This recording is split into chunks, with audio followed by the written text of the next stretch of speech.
ونعوذ بالله من شرور أنفسنا ومن سيئات أعمالنا من يهده الله فلا مضل له ومن يضلل فلا هادي له وأشهد أن لا إله إلا الله وحده لا شريك له وأشهد أن محمدا عبده ورسوله أما بعد فإن خير الحديث كتاب الله وخير الهدي هدي محمد صلى الله عليه وسلم وشر الأمور محدثاتها وكل محدثة بدعة وكل بدعة ضلالة وكل ضلالة في النار. أعوذ بالله من الشيطان الرجيم. بسم الله الرحمن الرحيم.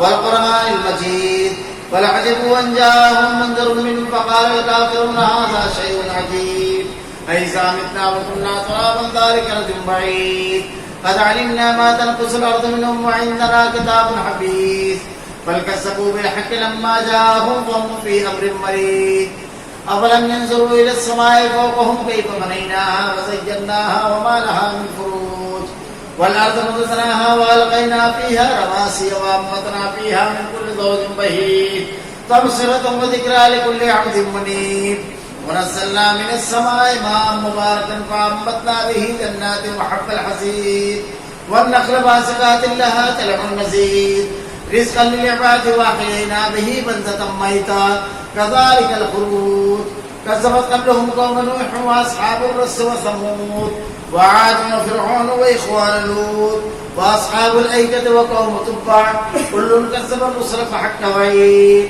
أفعينا بالخلق الأول بل هم في لبس من خلق جديد. قال الله تعالى في القرآن المجيد والفرقان الحميد أعوذ بالله السميع العليم من الشيطان الرجيم بسم الله الرحمن الرحيم. يا أيها الذين آمنوا ادخلوا في السلم كافة ولا تتبعوا خطوات الشيطان إنه لكم عدو مبين. تمام تعریفیں اللہ رب العالمین کے لیے جو تمام جہانوں کا یک و تنہا خالق و مالک ہے اور بے شمار درود و سلام اللہ کے آخری نبی حضرت محمد صلی اللہ علیہ وسلم. معزز حاضرین، اللہ رب العالمین کا بے پناہ فضل و کرم انعام اور احسان کہ رب العالمین نے ہمیں جو دنیا کی زندگی عطا کی، اللہ رب العالمین نے اس دنیا کی زندگی میں ہماری ضرورت اور تقاضے کے مطابق ہر چیز کو مہیا کروایا. جیسی ضرورت جیسا تقاضا ویسے اللہ تعالیٰ نے چیزوں کو مہیا کیا. ہر جگہ ہمیں ہوا کی ضرورت ہے سانس لینے کے لیے، زندہ رہنے کے لیے. تاریخ میں کبھی نہیں ہوا کہ کوئی انسان ہوا کی تلاش میں کہیں نکلا ہو. اللہ رب العالمین نے اسی مقدار سے اس کو پیدا فرمایا. ہمیں اپنی ضروریات کے حصول کے لیے روشنی کی ضرورت ہے. اتنا چمکتا ہوا سورج صبح اللہ رب العالمین نکال دیتا ہے کہ اب کوئی شخص اگر نہ دکھائی دینے کا شکوہ کرے تو اس کو اپنی بینائی کا علاج کرنا چاہیے.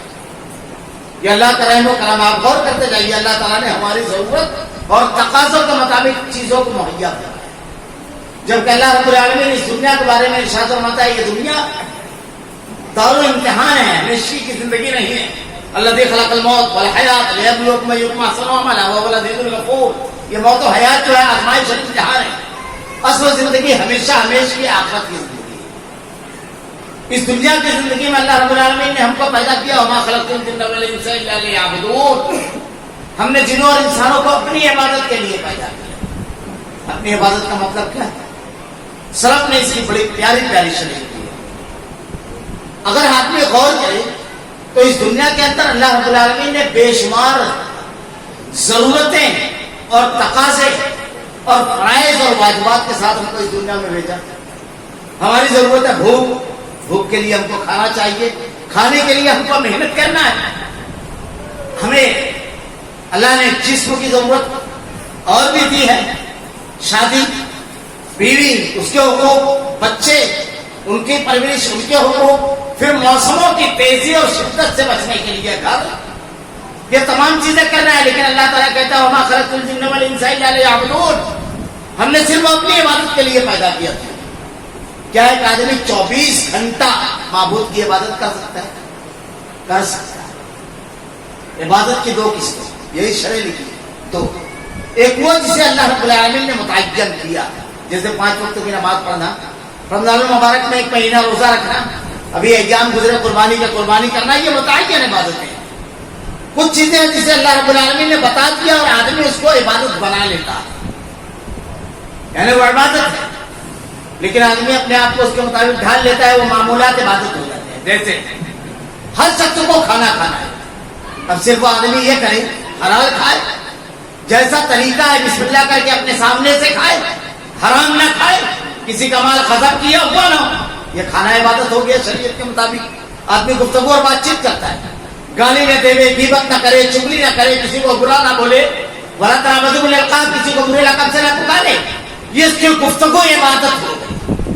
آدمی تجارت اور کاروبار کرتا ہے، ڈنڈی نہ مارے، بےایمانی نہ کرے، مال کا عیب نہ چھپائے، دھوکہ دھڑی نہ کرے، اس کی تجارت عبادت ہو گئی، کیونکہ شریعت کے مطابق جو عمل کرے گا وہ معبود کی بندگی اور عبادت ہوگی۔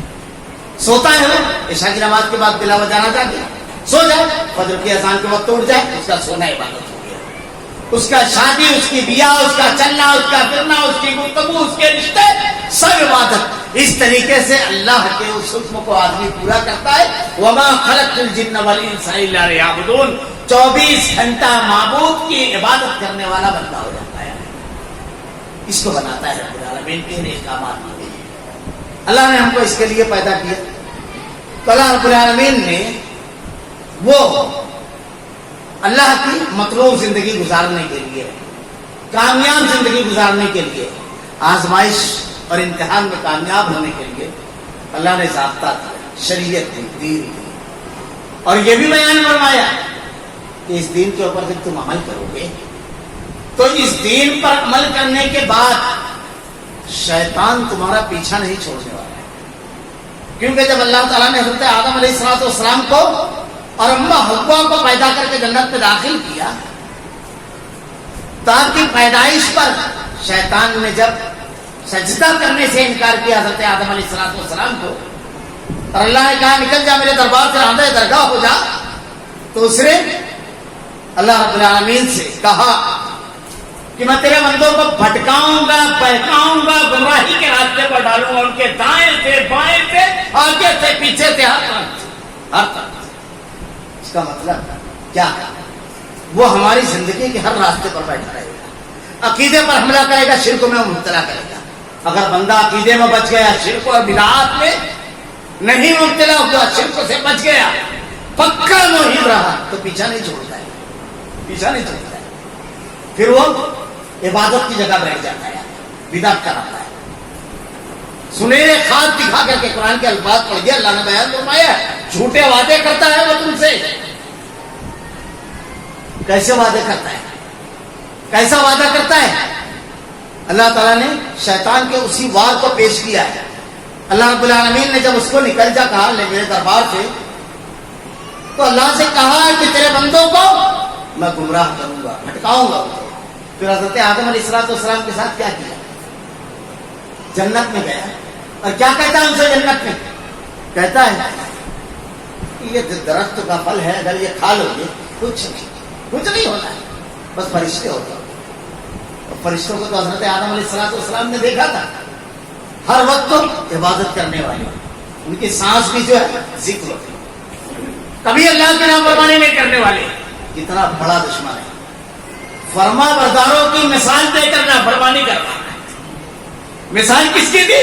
جن کے اندر اللہ نے نافرمانی کی صفت ہی نہیں پیدا کی، وہ بتا کر نافرمانی، ہم کو بھی دین بتا کے بے دینی کروائے گا، عبادت بتا کر بدعت کروائے گا، نیکی بتا کر کے گمراہی کی طرف لے کر جائے گا، اور آگے بڑھ کے اب جنت سے نکلنا ہے تو پہلا کیا تھا؟ الا ان تکون ملکین، کچھ نہیں، صرف فرشتے بن جاؤ گے، اور تکون من الخالدین، اور ہمیشہ ہمیشہ کے لیے جنتی ہو جاؤ گے۔ حالانکہ جنت میں تو جنت سے نکالنا کس نام میں؟ جہنم کے نام سے، گمراہی کے نام سے۔ دین کے نام پر تم کو جنت سے نکالے گا، وہ دین کے نام پر گمراہ کرے گا، تو شرک سے اگر بچ گئے تو بدعت کرائے گا۔ شرک بھی کیسے کراتا ہے؟ ایک بات کہوں، اللہ نے یہ تو انشاءاللہ اس پر مفصل گفتگو رات کے خطاب میں ہوگی، کائنات کی سب سے بڑی سچائی ہے توحید، سب سے بڑی سچائی کائنات کا ہر ذرہ توحید کی دلیل ہے، ہر ذرہ، اور کائنات کا سب سے بڑا جھوٹ ہے شرک، سب سے بڑا جھوٹ۔ کیسے کرواتا ہے؟ ارے یہ اللہ کے نیک متقی پرہیزگار بندے ہیں، بزرگ ہیں، دنیا میں اللہ کے ساتھ جن کو پکارا جاتا ہے، کوئی گنڈا موالی اور ڈاکو آپ نے سنا؟ یہی تو اس کا دھوکہ ہے۔ اچھا، اللہ کے سب سے برگزیدہ بندے انبیاء کرام نے کیا کہا؟ کیا کہا؟ اکیلے اللہ کو، اکیلے اللہ۔ یہ دعوت تمام انبیاء کرام کی ہے، یہ نبی ہدایت کے خلاف ہے۔ تو گمراہی جو لاتا ہے وہ بڑے سبز باغ سہانے باغ بتاتا ہے، عبادت کے معاملے میں بدعت میں گمراہ مبتلا کر دے گا۔ اب بدعت میں کیسے مبتلا کرے گا؟ ارے قرآن خوانی ہو رہی ہے تو قرآن پڑھ رہے ہیں نا، رات رات بھر عبادتیں کر رہے ہیں، شب برات۔ اب اس کے بارے میں تو دیوبندی علماء کے بھی فتاوے آنے شروع ہو گئے کہ یہ رابطی ہو گیا ہوتا ہے۔ اصل مسئلہ یہ ہے ہمارے یہاں کہ بعض چیزوں کو لوگوں نے یہ سمجھ لیا بریلوی دیوبندی اور اہل حدیث اختلاف، جبکہ یہ اختلافی مسائل نہیں ہے۔ شب برات نہ دیوبندیوں کی رات ہے نہ بریلویوں کی، اور اہل حدیثوں کو تو سوال ہی نہیں کرتا۔ یہ ان کے 12ویں امام کی پیدائش ہے رابطیوں کے، جو سارے صحابہ کو گالی دیتے ہیں، 4 بعض روایتوں کو چھوڑ کر 5 کو چھوڑ کر گالیاں۔ اگر میں گالیاں بتا دوں جو صحابہ کرام کو وہ دیتے ہیں تو تمہارے کلیجے پھٹ جائے، سن نہیں سکتے۔ ایسی گالیاں لکھی انہوں نے اپنی کتابوں میں، وہ رامسی انہیں کی رات ہے، یہ ہے ہی نہیں۔ لیکن ہمارے یہاں اس کو اب کسی سے سمجھاؤ، رات بھر عبادت ہی کرتے ہیں نا۔ چھوٹی سی ایک مثال دوں، ایک آدمی نماز پڑھنے کے لیے آیا، اب جمعہ کا دن ہے، چھٹی ہے، کوئی کام نہیں ہے، تو امام صاحب سے کہے کہ حضرت آج ذرا 3 رکعت پڑھا دیجیے۔ ٹھیک ہے، بالکل فرصت تو ہے، کچھ کام نہیں، تو پڑھانے والے کی تو بات نہیں، امام کی خیریت باقی نہیں رہے گی۔ لایا کہاں سے؟ 1 رکعت نہیں چل رہی ہے، رات بھر کی نماز چلا رہے ہیں۔ کوئی آدمی اگر سجدہ کرتا ہے، اللہ کے نبی نے کہا سجدے میں اللہ کے سب سے زیادہ قریب ہوتا ہے بندہ، کیونکہ ناک زمین پر رکھ کر کہتا ہے سبحان ربی الاعلیٰ، پاک ہے تیری ذات، سب سے اعلیٰ اور افضل تیری ذات، ناک زمین پر رکھ کر کہتا ہے۔ اللہ کے نبی نے کہا سب سے زیادہ قریب ہوتا ہے، اللہ سب سے زیادہ خوش ہوتا ہے بندے سے جب آدمی سجدہ کرتا ہے۔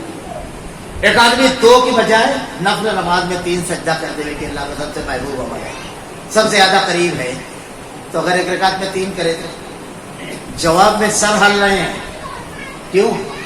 اس لیے ایک سجدہ نہیں چلے گا، رات بھر کی نمازیں چل جائے گی۔ کیوں؟ جواب سیدھا رہے گا کہ نبی نے نہیں کیا، نبی کے طریقے کے مطابق، تو بدعت میں مبتلا کرتا ہے۔ چلو اس سے بھی بچ گیا آدمی کہ بدعت نہیں کر رہا ہے، موحد ہے پکا، عمل سنت کے مطابق، تو بھی چھوڑتا نہیں۔ اب بیٹھے گا جا کر کاروبار میں، حرام حلال کرائے گا، بہن اور بھائی کا حق مروا دے گا، پیمانی دھوکے بازی کرائے گا، سب کروائے گا، کیونکہ اس کو تو موحد ہے۔ ضروری چیز ہے توحید، اتباع سنت ہے۔ یہاں سے اگر بچ گیا تو آپ کی زبان پہ جا کر بیٹھے گا، گالی گلوچ کروائے گا، غیبت چغلی کروائے گا، لوگوں کی عزتوں سے کھلوائے گا۔ یہاں بھی اگر آپ بچ گئے تو بھی خاموش نہیں بیٹھ رہا ہے، رشتے توڑوائے گا، ناانصافی کروائے گا اولاد سے، ایک اولاد کے ساتھ اچھا برتاؤ، ایک سے برا برتاؤ کرو گے، ایک بہن کے یہاں جاؤ گے، ایک بھائی سے رشتہ رکھو گے، ایک کو کاٹو گے، ایک ماموں سے ناراض، ایک نانا سے ناراض۔ کیا کہا اللہ کے نبی صلی اللہ علیہ وسلم نے؟ جو تم سے کٹے تم اس سے جٹو، جو تمہیں محروم کرے تم اسے عطا کرو۔ صلہ رحمی یہ معمولی چیز نہیں ہے۔ اگر ایک حدیث صرف بیان کر دی جائے اس پر کہ اللہ کے نبی نے کہا 2 چیزیں ایسی ہیں جو ہر شخص چاہتا ہے، ہر شخص، یہ 2 کی تمنا رہتی ہے، ایک مال اور دوسری عمر۔ مال سونے کی 1 وادی 2 وادی ہو جائے تو تیسری کی تمنا کرے، کتنا بھی پہلے بولتا ہے اللہ چھوٹا دی گھر۔ پہلی بات تو یہ چھوٹا سا گھر مانگنا میری سمجھ میں نہیں آتا۔ اللہ کے نبی نے کہا اللہ سے مانگنا ہے تو جنت نہیں، جنت الفردوس مانگ لو۔ کس سے مانگ رہے ہو؟ پوری زمین کا خالق، کیوں اتنا بڑا مانگ رہے ہو؟ کیوں؟ اس سے مانگ رہے ہو جو ساری کائنات کا خالق ہے، بڑا کھل کر مانگیے، دولت بھرپور، اتنا نہیں بس صرف پیڑ بھرنے لگے۔ کیوں؟ دعا قبول ہوتی ہے، اللہ تعالیٰ اس کے بدلے درجے کو بلند تو کرے گا یا کوئی مصیبت ٹال دے گا، لیکن مانگنا ہے تو رب سے مانگ رہے ہو. یہ دیکھو کس کے سامنے ہاتھ اٹھائے. موحد مشرک جو ہوتا ہے وہ اللہ کی عظمت نہیں جانتا، اس لیے شرک کرتا ہے. ایک حدیث کا آخری ٹکڑا بتا دے رہا ہوں، آخری صحیح مسلم کی روایت ہے، آخری ٹکڑا.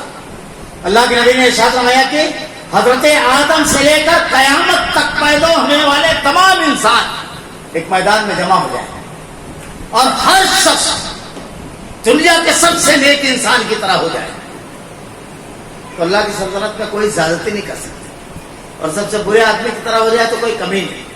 اور ہر آدمی ایک میدان میں جمع ہو اور ہر آدمی اپنی ساری تمنائیں پیش کرے، ساری آرزویں، یعنی ان کو بتا دیا جائے کہ مانگ جو مانگنا ہے مانگ. کیا نہیں مانگے گا، کیا نہیں مانگے گا. اللہ کے نبی نے ارشاد فرمایا اگر سارے لوگ اپنی تمنا اور آرزوؤں کو پیش کریں اور وہ رب العالمین سب کی تمنا اور آرزوؤں کو پورا کر دے تو اس کی سلطنت میں صرف اتنی کمی ہوگی جتنی سمندر میں سوئی ڈبا کر نکالی جائے. وہ ایسے خزانوں کا رب ہے جس سے ہم مانگ رہے ہیں. کیا سمجھتے ہیں؟ آئیے ابھی حدیث بھی سن لیجیے. آخری جنتی جس کو اللہ رب العالمین جنت عطا کرنے والا ہے، آخری جنت.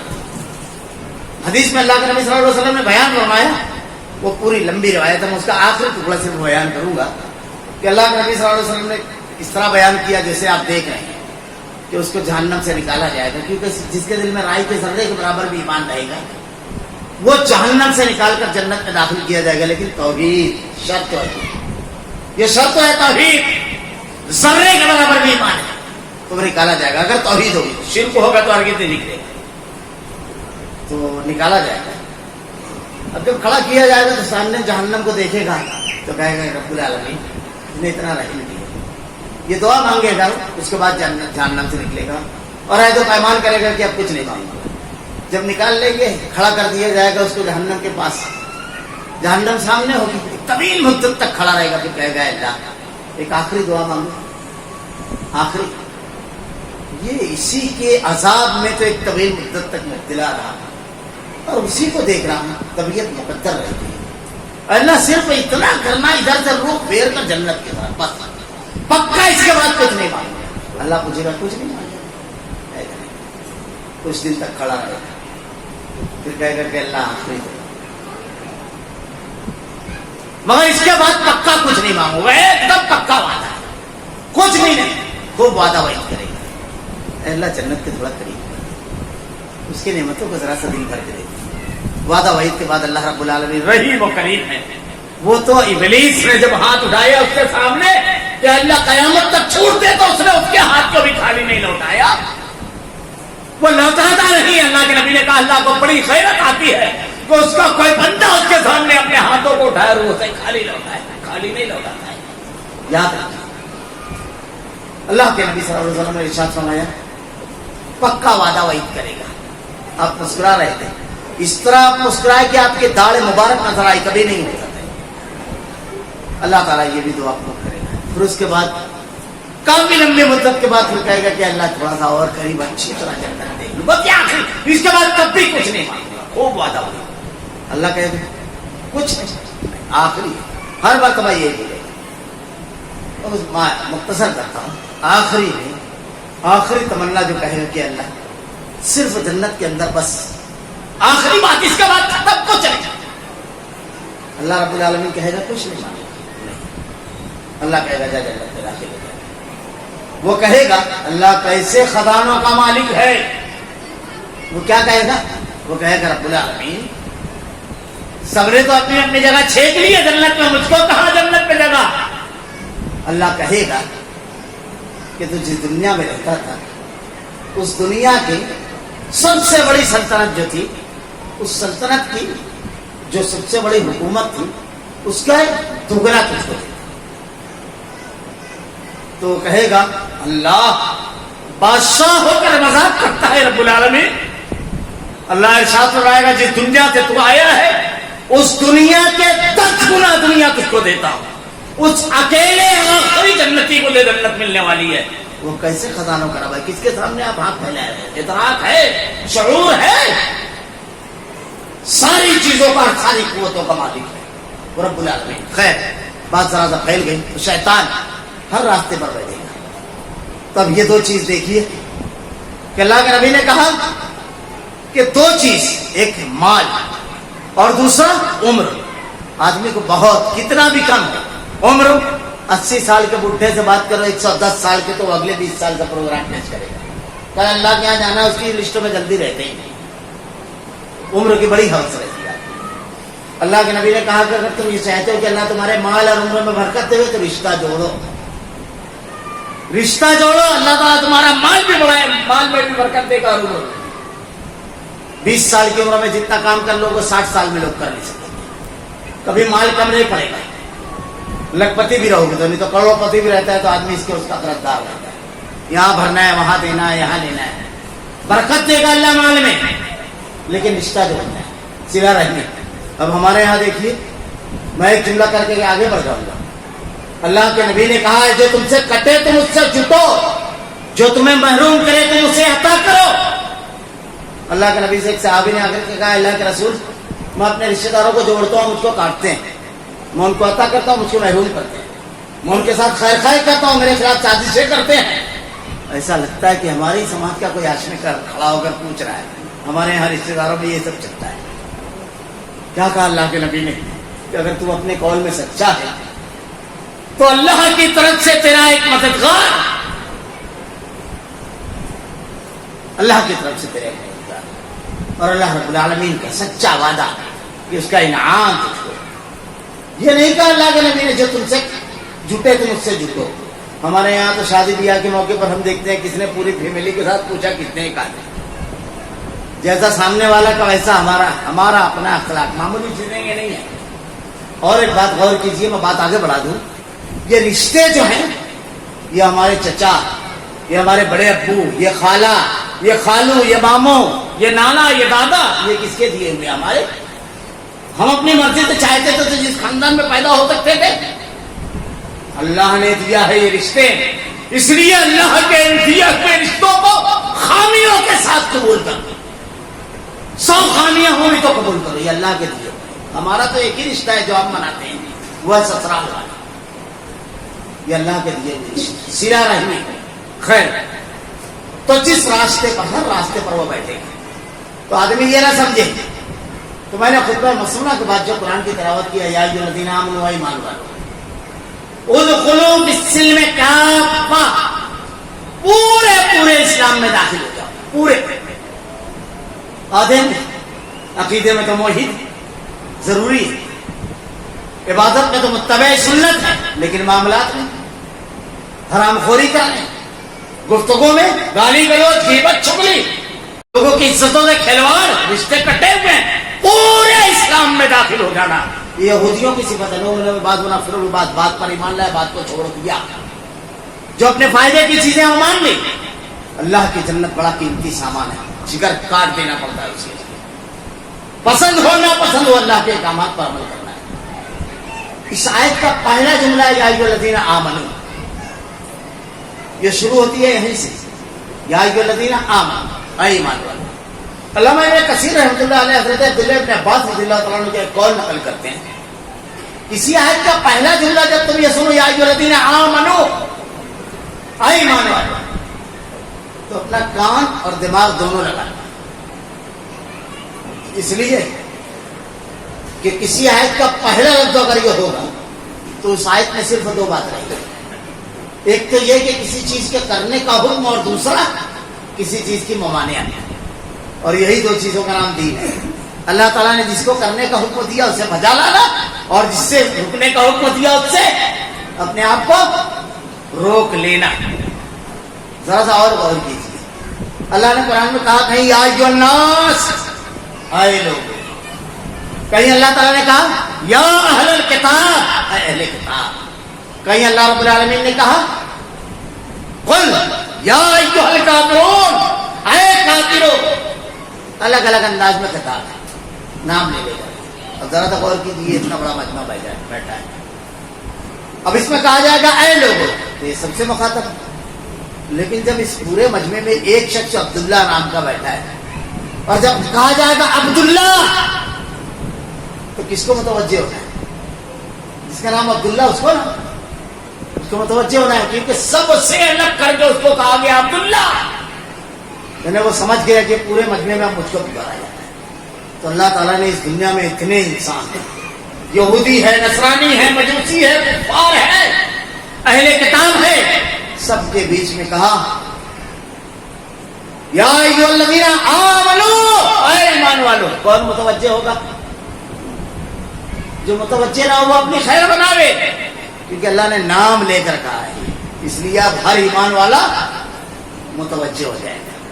کیا کہا اللہ نے؟ ادخلوا فی السلم کافہ، اسلام میں پورے پورے داخل ہو جاؤ، تمام اعمال و افعال کے ساتھ۔ ایک بات ذہن نشین رہے، سورہ فاتحہ جو ہے یہ کئی نام ہے اس کا، ایک نام ہے ام الکتاب۔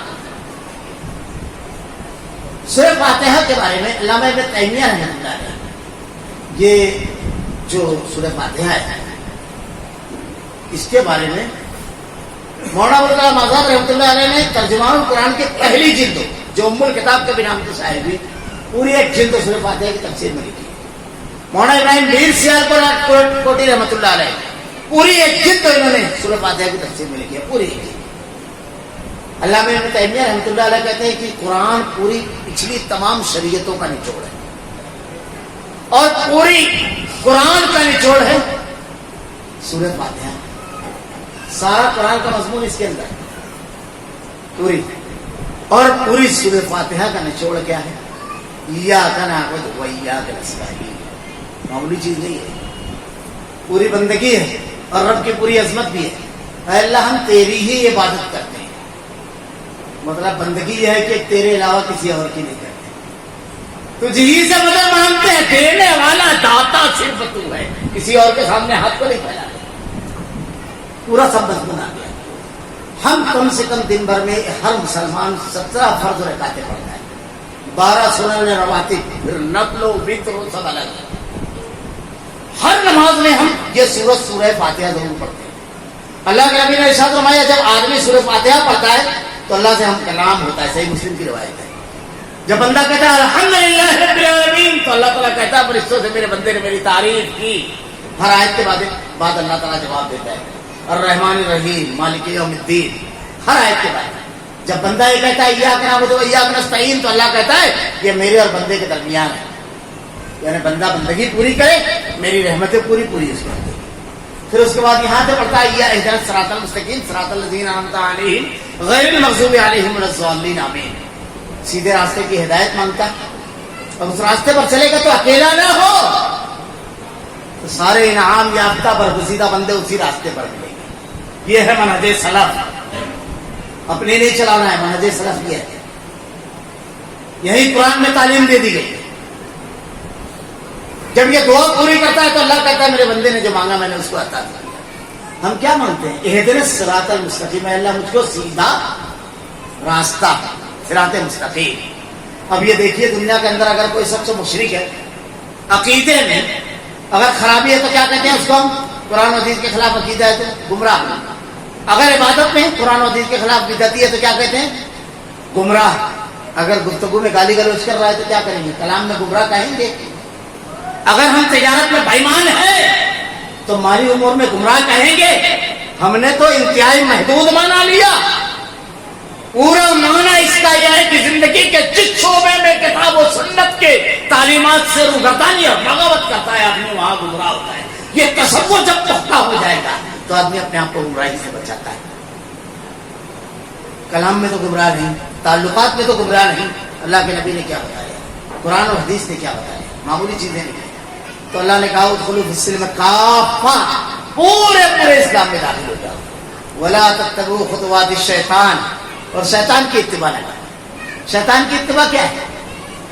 جہاں پر معاملہ مفاد کا، نفسانی خواہشات کا ہے، چھوڑ دیا دین کو، شیطان کے پیچھے چلے گئے۔ دو راستے ہیں، ایک رحمان کا، دوسرا شیطان کا، یاد رکھیے دو راستے ہیں۔ اللہ کے نبی نے ارشاد فرمایا جب بندہ صبح سو کر اٹھتا ہے، صحیح مسلم کی روایت ہے، تو اس کے سامنے دو راستے ہوتے ہیں ہر معاملے میں، تجارت میں، کاروبار میں، گفتگو میں، ہر چیز میں دو راستے ہوتے ہیں، ایک رحمان کا، دوسرا شیطان۔ آدمی اپنے لیے جس راستے کا انتخاب کرتا ہے رب العالمین اس راستے کی راہ کھول دیتا ہے۔ چاہے شیطان کا راستہ اختیار کرے چاہے رحمان کا، راہیں کھلتی چلی جاتی ہیں، آسانیاں ہوتی چلی جاتی ہیں، لیکن انتخاب کا اختیار اللہ نے ہم کو دیا، ہدایت پوری کی پوری پہنچا دی دلیلوں کے ساتھ۔ اب اس کے بعد ہمارا معاملہ ہے، صبح اٹھے آپ کو جانا ہے اس راستے سے، یہ دونوں راستے جاتے ہیں، لیکن کسی نے بتا دیا اس طرف بڑے ہیں، ابھی کام چالو ہے، کھیت میں سے اتر کر جانے کا، بارش ہے، کیچڑ ہے، موٹر سائیکل نہیں جائے گی، اس کے باوجود آپ چلے گئے، یہ اب آپ نے اپنا آپ نے خود اپنا نقصان کیا بتانے والے کے بتانے پر۔ اللہ تعالیٰ نے بتا دیا یہ خوشنما نظر آنے والا یہ شیطان کے بہکانے والا راستہ یہ نہیں، یہ میرے احکامات ہیں، یہ میرا راستہ، یہ دیکھیے رحمان کا راستہ۔ ادخلوا فی السلم کافہ ولا تتبعوا خطوات الشیطان، شیطان کی اتباع نہ کرو، انہ لکم عدو مبین، تمہارا کھلا ہوا دشمن ہے، بہت خطرناک دشمن ہے، تمہارے باپ کو جنت میں رہنے نہیں دیا، تم کو جانے دے گا، چلے گئے تھے تو نکالنے پر محنت کیا، میں خطبہ جو دینا چاہتا تھا وہ میرا الگ عنوان تھا، لیکن بات یہی رک گئی، صرف میں اشارے دے دیتا ہوں، وقت یوں بھی زیادہ ہو چکا ہے، اشارے سے دے دیتا ہوں کہ اگر ایک آدمی عبادت کر رہا ہے تو اللہ رب العالمین کا بڑا فضل و کرم اور احسان کہ شیطان اس کو کہیں نہیں بہکا پایا۔ تو شیطان کا ایک معاملہ یہ ہے وہ ٹریک سے ہٹ کر کام نہیں کرتا، یعنی ٹریک سے ہٹ کر کام کرنے کا مطلب جیسے مزاج کا آدمی ہے ویسے اس کو بہکاتا ہے۔ ہمارے بزرگ کو سمجھاتے تھے کہ جب کسی جھگڑے کو چھوڑانے کے لیے جاؤ تو اس کا ایک طریقہ یہ ہوتا ہے کہ کوئی آدمی بہت زیادہ غصے میں ہے تو اس کو اسی وقت تو نہیں روکا جاتا، پہلے اس کو تھوڑا غصہ نکال لینا، پھر اس کی کوئی بات سامنے ارے ایسا بولا، اس کے ساتھ آپ کی غصے میں ہے تو اس کو لگتا ہے یہ میرا یعنی سامنے سے مت روکو اس کو، بہت تیز دوڑتا ہوا رہا ہے پھینک دے گا، اس کے ساتھ تھوڑا سا دوڑو اور لٹک جاؤ، اس میں آپ کا بوجھ نہیں سنبھال پائے گا، رک جائے گا۔ حکمت شیطان جو ہے سامنے سے کبھی نہیں ہوتا، وہ کیا کرے گا جس راستے پر آپ چل رہے ہو، بہت عبادت کر رہے ہو بدعت میں ڈال دے گا، بدعت میں ڈال دے گا، اور تھوڑا کر لے، قرآن ہی پڑھ رہے ہیں نا، قرآن خالی کے نام پر تو کیا ہوگا، تھوڑا سا بڑھاتے جائے گا۔ مزاج دینی ہے تو اس کو شراب جوئے پر محنت نہیں کرتا ہے، اسی مزاج سے اگر ایک آدمی ہر جگہ بچ گیا تو 3 چیزوں پر محنت کرتا ہے، یہ بنیادی ہے۔ اللہ کا بے پناہ کرم کہ اللہ نے ہمیں سب بتا دیا ہے، عمل کی 3 بنیاد ہے، 3 نیکیوں کو 3 وجہ سے اللہ قبول کرے گا، اگر یہ 3 بنیاد میں سے ایک بھی بنیاد اگر نہیں رہ گئی تو نیکی قبول نہیں کرے گا اللہ تعالیٰ۔ نیکی کرنے کے بعد اس کی حفاظت کرنا بڑی اہم چیز ہے۔ شیطان آپ کو نیکیوں سے نہیں روک پائے گا کوئی بات نہیں، مگر یہ 3 جگہ محنت کرے گا کہ کوئی ایک چیز آپ سے کرا دے گا اور آپ کی ساری نیکیاں ضائع ہو جائیں۔ مثلا اگر کوئی بڑا ٹانکی ہے، ڈرم ہے یا کچھ مٹکا وغیرہ ہے، اس کو آپ کو بھرنا ہے تو کتنا بڑا ہے، ڈھکن ہے، نل ہے، سب نہیں، بیدے میں اگر چھید ہے تو بات ختم ہو جائے گی، کچھ نہیں ہو سکتا، سیف اس کو رہنا ضروری ہے، مال کمائے آدمی بچائے، یہ چیز ہے سیف رہنا۔ اللہ نے بتا دیا 3 بنیاد کیا ہے، ایک ایک جملے میں ہوگا۔ پہلی چیز شرک اگر ہوگا تو اللہ کسی بھی نیکی کو قبول نہیں کرے گا، کسی حبام منصوبہ سب کو اڑا دے گا، اس کی سب کی دلیلیں انشاءاللہ میں سامنے بتاؤں۔ کسی بھی نیکی کو شرک سب سے پہلی چیز عقیدے کا ہے، دوسری چیز اتباع سنت کے مطابق، اگر کوئی عمل سنت کے مطابق نہیں ہے وہ نیکی نہیں گناہ ہے۔ حضرت عبداللہ ابن عباس رضی اللہ تعالیٰ عنہ نے عصر کی نماز کے بعد ایک آدمی کو دیکھا، نیت باندھا ہے، کہا تو فطرے میں مبتلا ہو جائے گا، تو کہا نماز کی وجہ سے، آپ نے کہا نماز کی وجہ سے نہیں، اللہ کے نبی نے کہا عصر اور فجر کے بعد کوئی نماز نہیں ہے، نبی کی مخالفت کی وجہ سے فتنے میں مبتلا ہو جائے گا۔ حضرت عبداللہ ابن عمر رضی اللہ تعالیٰ عنہ بوڑھے ہو گئے، اپنے غلام کے ساتھ ایک مسجد میں گئے، اذان ختم ہو گئی، مؤذن نے کہا حیا علی خیر العمل، آؤ اچھے عمل کی طرف۔ آپ نے پوچھا یہ کیا ہے؟ کہا یہ لوگوں کو خیر کی طرف مؤذن صاحب دعوت دے رہے ہیں، تو کہا اس سے پہلے جو حیا علی الفلاح اور حیا علی الصلاح نبی نے بتایا تو وہ ناکافی تھا، چلو نکلو باہر، یہ بدعتیوں کی مسجد، میں اس میں نماز نہیں پڑھوں، ہمارے یہاں تو پورا درود پڑھا لیے، اختلافی مسئلہ سمجھتے ہیں اس کو، یہ اختلافی نہیں ہے۔ ہمارے ایک دوست ہے مؤذن، میں نے ان سے پوچھا تمہاری اذان اچھی ہے یا حضرت بلال حبشی رضی اللہ عنہ؟ وہ کہنے لگے کہ حافظ صاحب آپ مذاق کر رہے ہیں، میں نے نہیں بہت سنجیدگی سے پوچھا، مجھ کو لگتا ہے آپ کی اذان اچھی ہے. بولے نہیں. ڈر گئے وہ. حضرت بلال حبشی رضی اللہ تعالیٰ عنہ کی اچھی تھی. مولا نہیں شاید آپ کی اچھی تھی. بولے نہیں. مولا نے کہا کیوں؟ اس لیے کہ اللہ کے نبی نے بتائی، اللہ کے رسول کے سامنے، صحابہ کے سامنے دیتے تھے. کہا ہاں. میں نے کہا اس کے آگے پیچھے تو ضرور رہی تھی، تو کس کی اچھی ہے؟ بولے ان کی تو مولا وہی والی تھے. وہی کیوں نہیں دیتا؟ نہیں تو بول، کہیں گے ہم مان لیں گے. معمولی چیز نہیں ہے. ایک جملہ بتا کر کیا تھا. سوال یہاں عمل کیسا ہے یا نہیں، عمل کس کا ہے بحث اس پر ہوگی. نبی والا ہے یا تیرا ہے بحث اس پر ہوگی. کیسا ہے اس پر نہیں بحث ہوگی. کس کا ہے. لا الہ الا اللہ کے بعد ہم نے محمد رسول اللہ پڑھا. عبادت اللہ کے سوا کسی اور کی نہیں، اکیلے اللہ کی، کسی اور کی عبادت نہیں. وہ اپنی خدائی میں، ربوبیت میں اکیلا. محمد مصطفیٰ صلی اللہ علیہ وسلم اپنی قیادت و سیادت میں اکیلا، رہبری اور رہنمائی میں اکیلا. وہاں بھی کوئی سمجھوتا نہیں. توحید خالص ہے، کلمہ ملاوٹ والا نہیں، کہیں پہ مکسنگ چیز. خیر دوسری چیز اتباع سنت کے مطابق چیز. حضرت علی رضی اللہ تعالیٰ عیدگاہ پر گئے نماز پڑھنے. عید ایک آدمی آیا اور آ کے کہنے لگا میں 2 رکعت نماز پڑھنا چاہتا ہوں. بولے اسی کے لیے تو آئے؟ کہا نہیں، عید کی تو پڑھوں گا، شکرانے کی. حضرت علی رضی اللہ تعالیٰ نے کہا کیوں؟ کہا اس سال رمضان مبارک میں اللہ نے مجھ کو خوب توفیق دی، خوب عبادت کی، خوب توبہ استغفار، خوب تلاوت، سب سے اچھا رمضان گزارا. اللہ کا شکر ادا کرنا چاہتا ہوں. کتنا پیارا جواب حضرت علی رضی اللہ تعالیٰ نے دیا. کہا اللہ کا شکر ادا کرنے میں اللہ کے سب سے شکر گزار بندے محمد رسول اللہ صلی اللہ علیہ وسلم سے آگے جانا چاہتا ہے. آپ نے صرف یہاں 2 رکعت عید کی نماز پڑھی تھی. اللہ کی قسم تمہارے کاندھے سے تمہارے سر کا بوجھ اتار دوں گا. نماز ہی پڑھ رہے تھے نا. اتباع سنت، نبی کے طریقے کے مطابق. تیسری اور آخری چیز اخلاص نیت، خالص اللہ کی رضا کے لیے. بڑا مسئلہ ہے، بہت بڑا مسئلہ ہے. ایک آدمی کچھ کرتا ہے تو اس عمل کو کتنے لوگ دیکھ رہے ہیں، کتنے لوگ اس کی سراہنا کر رہے ہیں، دکھاوے کے لیے. شیطان عمل سے نہیں روکتا ہے، بس اخلاص نکال لیتا ہے. کتنی خطرناک چیز ہے. میں صرف 2-4 چھوٹی چیزیں کہوں گا. اگر اخلاص نہیں ہوگا تو نیکی گناہ بن جائے گی. نیکی گناہ کیسے؟ اللہ کے نبی نے ارشاد فرمایا اگر کوئی دکھاوے کے لیے نماز پڑھتا ہے تو وہ شرک اصغر ہے. اخلاص نہیں ہے، نماز کیا ہے؟ نیکی ہے. لیکن اخلاص نہیں ہے تو شرک کیا؟ یہ معمولی چیز نہیں ہے. اخلاص اگر نہیں ہے تو نیکی گناہ. نیکی کی وجہ سے آدمی جہنم میں جائے گا اگر اخلاص نہیں ہوگا. بہت مشہور حدیث ہے، سارے لوگوں کے علم میں ہوگی، میں اشارہ کروں گا. 3 لوگوں کو قیامت کو روز لایا جائے گا. ایک قاری، ایک مجاہد، ایک غنی. اللہ تعالیٰ پوچھے گا بہت مال دیا تھا، کیا کیا؟ کہے گا خوب خرچہ کیا، خوب صدقہ خیرات کیا. جہاں کوئی رفائی اور دینی کام ہو میرا سب سے بڑا اماؤنٹ رہتا تھا.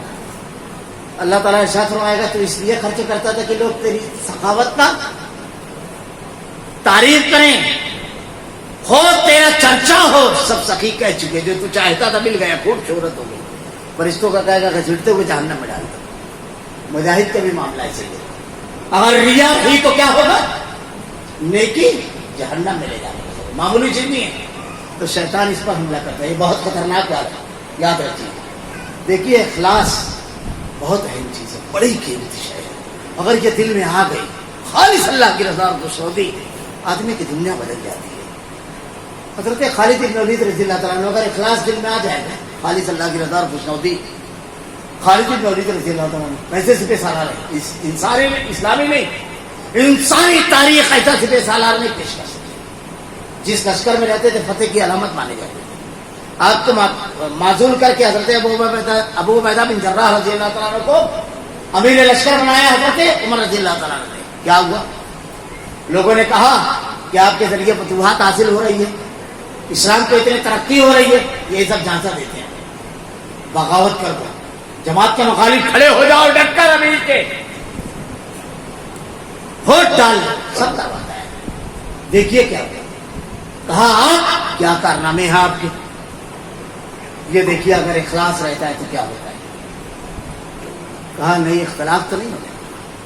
کیا کہا حضرت خالد بن ولید رضی اللہ تعالیٰ عنہ نے لوگوں سے عمر کی نہیں رب عمر کے راستے میں لڑ رہا ہوں، اور اس کی کوئی پرواہ نہیں کہ خالد سپہ سالار کی حیثیت سے مارا جاتا ہے کہ سپاہی کی، کیونکہ میں تو اللہ کی رضا کے لیے امیر المومنین عمر نے سپہ سالار بنایا ہے، میں تو اللہ کے راستے کو بجائے یہ اخلاص. اخلاص جب دل میں آتا ہے تو عہدہ یہ سب چیز کبھی رکاوٹ نہیں بنتی ہے قربانی دینے میں. ایک آخری چیز بتا کر کے اپنی بات ختم کر دوں گا، وقت تو کافی ہو چکا ہے. اخلاص ہے نیت بہت قیمتی ہے. کوئی عمل ہم کریں اللہ کی رضا کے لیے، جب یہ آ جائے گا ہماری دنیا بدل جائے گی، اپنے آپ کو بدل لیں گے، بالکل تبدیل ہو جائے گی. اللہ کو سب سے زیادہ محبوب عمل اخلاصی والا ہے. رات کی تراہی میں کوئی اللہ کی جناب میں کھڑا ہو 2 رکعت پڑھے، توبہ اور استغفار کرے، اللہ کو سب سے زیادہ محبوب اور عمل. 2 قطرے آنسو بہاتا ہے بندہ، گناہ کا اعتراف کرتا ہے، اللہ کہتا ہے میرے بندے نے اس وقت تو اپنے پیٹ کو الگ کیا جب لوگوں کی پیٹ بستر کو لگی ہوئی ہے، گھر والے بھی سو رہے ہیں، اپنے گناہوں کا اعتراف کیا ہے، میرے وجہ کو گواہ لینا، میرے عظمت و بڑائی اور میری جلال اور کبریائی کی قسم میں نے اپنے فلاں بندے اپنے جی کو بخش دیا، کیونکہ کوئی دیکھنے والا نہیں، معمولی چیز نہیں. بس ایک چھوٹا سا واقعہ بتا کر یہ سمجھ دوں. حضرت صاحب شہید رحمۃ اللہ علیہ معمولی چیز نہیں ہے، شیطان یہاں حملہ کرے گا. ان کا واقعہ بڑا مشہور ہے. مولانا ابو الکلام آزاد رحمۃ اللہ علیہ کہتے ہیں جو بند کمرے میں کہتے ہوئے کانپتے تھے لوگ، ہندوستان کی تاریخ کا پہلا مجاہد ہے جس نے جامع مسجد دہلی کی سیڑھیوں پر وفات دی، جو حجروں میں کہتے ہوئے کانپتے تھے شرک اور بدعت کے خلاف. ببانگے توہل تلوار پرہنا دے، ببانگے توہل کہا. تو ان کا معاملہ یہ ہے کہ انہی کا ہے واقعہ کہ ایک روز رات کے وقت نکلنے لگے تھے، عالم ان کے پیچھے گئے کہاں جا رہے ہیں، تو گئے کہاں، کہبہ خانہ جہاں تھا اس گلی میں. اور جب وہاں گئے تو نہیں دن کا وقت، جب وہاں گئے تو ایک جگہ جا کر کے کھڑے ہوئے تو نائکا نے دیکھا تو کچھ روپیہ بھیج دیا کسی سے. تو کہا میں ایسے نہیں لیتا ہوں، میں اپنے پہلے پوری سدا سناتا ہوں. پہلے فقیر آتے تھے تو ایک صدا رہتی تھی، وہ گاتے تھے، بزرگوں سے پوچھو گے تو ابھی بتائیں گے. تو کہا پوری صدا سناؤں گا. پھر نائکا کو جا کر اس نے کہا بلایا تو بولے سب کو جمع. جب سب کو جمع کیا تو آپ نے قرآن کی تلاوت کی اور آخرت اور توحید اللہ کے کلام کی آیتیں پڑھ رہے ہیں، ترجمہ کر رہے ہیں. ذرا دیر گزری، کھلے ہوئے بالوں پر آنچل اور اڑنیاں آ گئی، نگاہیں جو بے باکی سے مردوں کو دیکھتی تھی جھک گئی، زاروں قطار رونے لگے. سازندوں نے اپنے ساز توڑ دیے، سب نے توڑ دیے. اور وہی نائکا تھی جو سید احمد شہید کے قافلے میں والا کوٹ میں جو چارہ دیا جاتا تھا گھوڑوں کو سائز کر وہ چارہ تھا، وہی نائکا. یہ صاحب شہید رحمۃ اللہ علیہ بڑے زبردست و خطیب تھے. اخلاص جب دل میں آتا ہے، اخلاص ہے، نیت بدل دیتا ہے. اللہ کی رضا کے لیے، اللہ کے لیے، بس کچھ نہیں چاہیے، پوسٹ نہیں، عزت نہیں، اقتدار نہیں، کچھ نہیں. سنیے، خطبہ دینے کے لیے دلی کی جامع مسجد میں خطبہ دیے. ایک دیہاتی جو دلی کے قریب کوئی دیہات کا رہنے والا تھا، فجر کی نماز پڑھ کر کے نکلا خطبہ سننے کے نیت سے، لیکن جب جامع مسجد پہنچا تو لوگ عید کی نماز پڑھ کر کے، جمعہ کی نماز پڑھ کر کے سیڑھیاں اتر رہے. اسماعیل شہید رحمہ اللہ کے پاس گیا اور کہا جا کر کے میں آپ کی زبان سے کتاب و سنت قرآن حدیث سننا چاہتا تھا، فجر کی نماز پڑھ کے نکلا تھا، پیر میں چپل کی جگہ چتھڑے لپٹے ہوئے تھے، گرمی کا دن تھا. کہا لیکن میری قسمت میں نہیں تھی آپ کے ہاتھ سے، آپ کی زبان سے یہ سب باتیں سننا، اس لیے میں جب یہاں پہنچا تو لوگ نماز پڑھ کر کے اتر رہے تھے سیڑھیاں. خطبہ ختم ہو گیا تھا، آپ نے اس کی کلائی پکڑی، شاید میں شہید رحمۃ اللہ علیہ، اور کونے میں لے جا کر پورا خطبہ اسی انداز میں، اسی لب و لہجے میں اور اسی طریقے سے پورا خطبہ سنا دیا. تو وہ کہتا ہے حیرت کے ساتھ رو رہا ہے اور کہتا ہے وہ خطبہ جو آپ نے دلی کے شہزادوں، عمرا، روسا، تجار، دولت مندوں، شعرا اور ادبا کے درمیان دیا، مجھ اکیلے دیہاتی کے لیے وہی خطبہ پورا کے پورا اسی انداز میں ریپیٹ کر دیا، دوہرا دیا. جو جواب دیا تو شاہ اسماعیل شہید رحمۃ اللہ علیہ نے اسے سبیت کیا. یہ ہے اخلاص. آپ نے کہا جب پہلی مرتبہ ممبر سے کہہ رہا تھا ساری دلی کے سامنے، تب بھی اسے ایک اللہ کو راضی کرنا مقصد تھا. جب تنہا تجھ کو کونے میں لے جا کر سنا رہا تھا، جب بھی اسی ایک اللہ کو راضی کرنا مقصد تھا، تو کیفیت کیسے بدلے گی؟ ہر مرتبہ تو جذبہ ایک ہے، اخلاص نیت. شیطان اس پر حملہ کرتا ہے. اللہ رب العالمین سے دعا ہے کہ رب العالمین ہم تیرے بڑے کمزور بندے ہیں. رب العالمین، اے اللہ رب العالمین، الہ العالمین، شرک سے ہماری حفاظت فرما.